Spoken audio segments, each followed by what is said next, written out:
Gracias, Nicanor. Bueno, el Ejecutivo ha presentado, como todos lo saben, un presupuesto que asciende a 34.901 millones de dólares. Y hemos escuchado y he tenido la oportunidad a través de las vistas presupuestarias escuchar a ministerios e instituciones sustentando el presupuesto, pero en la mayoría de los sectores recortes que han causado incluso el debate general porque han ido centrados en recortes en educación y en salud, donde se ha concentrado la mayor parte de los cuestionamientos. Esta semana que arrancamos, los diputados deben emitir sus conceptos sobre lo decidido por el Ministerio de Economía y Finanzas y emitirán una resolución solicitando redistribuir los recursos. Pero ¿cómo lo logramos? De 34.000, 11.000 son para inversiones. Y varios sectores han dicho, es muy poco. Pero ¿cuáles son las prioridades para el Ejecutivo en medio de las circunstancias que tenemos?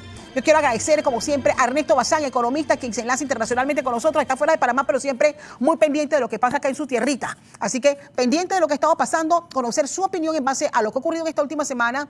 Y todo indica que varios diputados van a votar en contra de este presupuesto por los recortes que ha sufrido. Bienvenido, Ernesto, y gracias. Muy buenos días, Castalia, y también para toda la audiencia de TVN. Bueno, el presupuesto, una vez más, toma el carácter de controversial. En mi opinión, digamos, la confección de presupuesto presenta algunos errores importantes desde el punto de vista de la arquitectura y del diseño del presupuesto. Lo primero tiene que ver con la austeridad. No hay un plan de austeridad. La austeridad, hay que entenderla bien, no es gastar menos. La austeridad es no despilfarrar recursos, es decir, establecer un orden de prioridades. Tú mencionaste en la introducción el tema de las prioridades y eso no se está viendo, digamos, en este presupuesto. Eso es lo primero, la falta de austeridad. La segunda cosa que presenta el presupuesto es que es un presupuesto inflado, o sea, respecto de los 30.000 millones del año pasado, ahora estamos, que ya estaba inflado el presupuesto, ahora estamos en 34.000 millones de presupuesto y yo he observado que los ingresos tributarios están inflados en más o menos 2.000 millones de dólares. Es decir, toda la recaudación de impuestos del país durante el primer semestre de este año está alrededor de 3.150 millones de dólares aproximadamente. O sea, deberíamos terminar el año aproximadamente en unos 6.400 millones de recaudación de impuestos por todos los impuestos sobre la renta, ITBMS, todos los tipos de impuestos. Ahora, pero el presupuesto tiene para el próximo año, ¿no?, presupuestado una recaudación de impuestos digamos que yo considero que está por encima de lo que las realidades fiscales pueden mostrar y que está en alrededor de 8.400 millones, ¿no? Entonces, quiere decir que ahí tenemos como 2.000 millones inflados. Ahora, la otra observación que tengo con respecto al presupuesto es el presupuesto de inversiones. Normalmente, el presupuesto tiene dos grandes partes para explicárselo a la audiencia. Los gastos corrientes, ¿no? O sea, el presupuesto de gastos del día a día, y ahí entran salarios, ahí entran materiales educativos, medicinas, en fin, los gastos del día a día, y luego los gastos que no son recurrentes, que son los gastos de capital, o sea, las inversiones. Entonces, las inversiones han tenido un incremento importante. Y eso es en parte porque todavía seguimos manteniendo digamos, ese requisito de que el sector de educación contemple un 7% del PIB como mínimo en el presupuesto. Y eso es muy inconveniente para el caso panameño, porque en el caso panameño el PIB crece, pero la recaudación no crece. Entonces, ¿qué es lo que pasa? O no crece en la misma proporción. Entonces, ¿qué es lo que pasa aquí? Que se genera, digamos, una necesidad de ponerle un presupuesto de educación que el sector de educación no tiene la capacidad de, digamos, ejecutar. Entonces, ¿qué es lo que pasa? Tenemos en todo el presupuesto de inversiones, por lo menos las 2/3 partes aproximadamente van al sector de educación, pero son inversiones, no son gastos. ¿Qué significa eso? Que eso tendría que ser destinado a la construcción de escuelas, por ejemplo. Claro. Eso es una inversión, no es un gasto. Entonces, ¿y qué pasa? Hay una reducida capacidad de ejecutar esas inversiones. ¿Qué significa eso? Que si eso no se ejecuta, ¿no? Primero hay que ver si es que eso es prioritario, ¿no? Porque, digamos, yo creo que antes de construir nuevas escuelas, yo creo que tenemos que poner en orden la casa y ver que realmente los maestros y los alumnos están en un buen entorno para poder desarrollar la educación. Entonces, pero nada más para terminar, sí, si no se ejecuta, queda sobrando un presupuesto. Ahí viene el siguiente problema que tiene el presupuesto, digamos, en términos de orden, que es el traslado de partidas. Porque el próximo año, algunas entidades que se quedaron cortas en presupuesto le pueden echar mano a aquellos rubros que no han sido debidamente ejecutados, con lo cual terminamos gastando los 34.000 millones. Ahora bien, ¿qué consideras tú va a ocurrir esta semana? ¿Ves un presupuesto inflado nuevamente? ¿Más de lo Sí, que usted alerta ya se estará registrando? sí, por supuesto, el presupuesto, en mi opinión, está inflado. El año pasado estábamos en 30.000 millones de presupuesto y eso ya estaba inflado. Y hoy en día, en que estamos gastando cada vez, como estamos más endeudados, ¿no? Estamos gastando cada vez más dinero en intereses, eso nos está pasando la factura. Porque si pagamos más intereses, y este año podríamos bordear los 4.000 millones de dólares anuales en pago solamente de intereses, son 4.000 millones que le estamos quitando a los servicios públicos, o sea, a los servicios a la sociedad. Entonces, el presupuesto inflado lo que hace es que nos genera déficit. Y el déficit hace que tengamos que salir a tomar deuda. Y la deuda hace que tengamos que pagar intereses. Y eso lo paga la sociedad a través probablemente de menores servicios sociales, servicios públicos. ¿Cuál, Entonces, cuál a su juicio sigue siendo el principal desafío? ¿Sigue siendo la recaudación más eficiente? ¿O sigue siendo un problema de priorizar o hacer los recortes realmente necesarios? ¿O se deben aplicar más recortes? Que era lo que le entendía al inicio de esta conversación.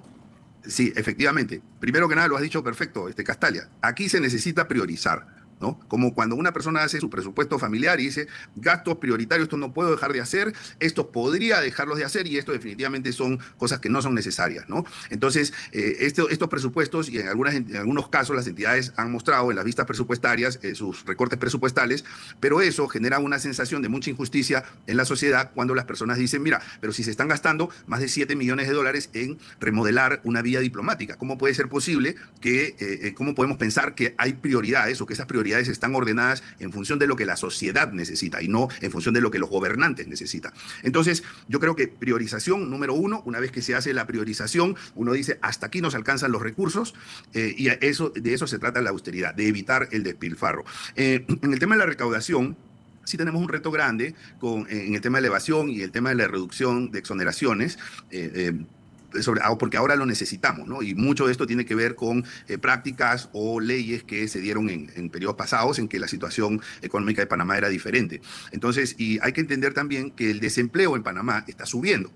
Entonces es muy difícil poder recaudar más de las empresas o de las personas en un contexto en donde la crisis económica es cada vez mayor. La crisis económica no hay que medirla por el nivel de crecimiento del PIB. El dinamismo económico no hay que medirlo necesariamente por eso. Hay que medir el dinamismo económico en función al nivel de empleo, porque el empleo es lo que genera consumo, el consumo es lo que genera que las empresas vendan, y si las empresas venden, las empresas van a terminar pagando más impuestos, va a haber más recaudación, se reduce el déficit fiscal, se reduce el pago de intereses y entramos en un círculo virtuoso. Ernesto, consulta. Ha habido muchas críticas. Bueno, iniciamos la conversación señalando lo que ha generado el debate y los recortes que se han sentido con mayor impacto en salud y también en educación. El caso ICSE, por ejemplo, que ha sido el que ha despertado el mayor número de reacciones.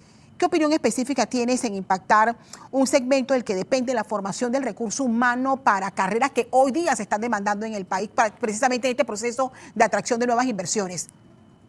Bueno, mira, Castalia, yo creo que cuando se hacen los presupuestos, se hacen una vez al año y eso requiere una planificación y un trabajo, una mirada, digamos, como decimos comúnmente, con luces largas, es decir, mirar el mediano y el largo plazo. Y no nos olvidemos que los gobernantes y las entidades públicas tienen un año para planificar el presupuesto. O sea, eso es algo que se hace una vez al año. Entonces, por lo menos lo que se está observando en las vistas presupuestales, yo no quisiera entrar en casos específicos, pero sí quisiera decir que una de las cosas que se está observando en estas vistas presupuestales es que parecería que ha habido cierta improvisación en el establecimiento de estos presupuestos, ¿no? Eso es lo que se estaría evidenciando. ¿Y cómo mejoramos la gestión? Porque también se han dado los debates cuando han emplazado a las autoridades responsables y le han dicho ustedes por qué no pudieron ejecutar tantos millones que se le dieron el año pasado. O sea, tenemos una realidad que tal vez, si manejamos términos muy técnicos, económicamente hablando, o sea, ¿cómo le decimos? ¿Cómo hacemos para que esos millones que se le entregan sean realmente gestionados correctamente? ¿Qué es lo que está pasando en la mayoría de las instituciones? Bueno, yo te diría, Castalia, que primero eliminar algunas distorsiones. Por ¿Cómo ejemplo, cuáles? yo como ciudadano todavía estoy esperando que el ministro de Economía, que se ha quejado de esta famosa ley del 7% del PIB para el sector de educación, yo todavía estoy esperando que él presente su proyecto de ley a la Asamblea solicitando la suspensión temporal de esa ley. Yo todavía lo estoy esperando. No le cuesta nada hacerlo. No va a depender de él, no va a depender de él que eso se apruebe. Pero lo que sí depende de él es hacer los máximos esfuerzos y darle un mensaje a la ciudadanía que algunas reglas están generando distorsión.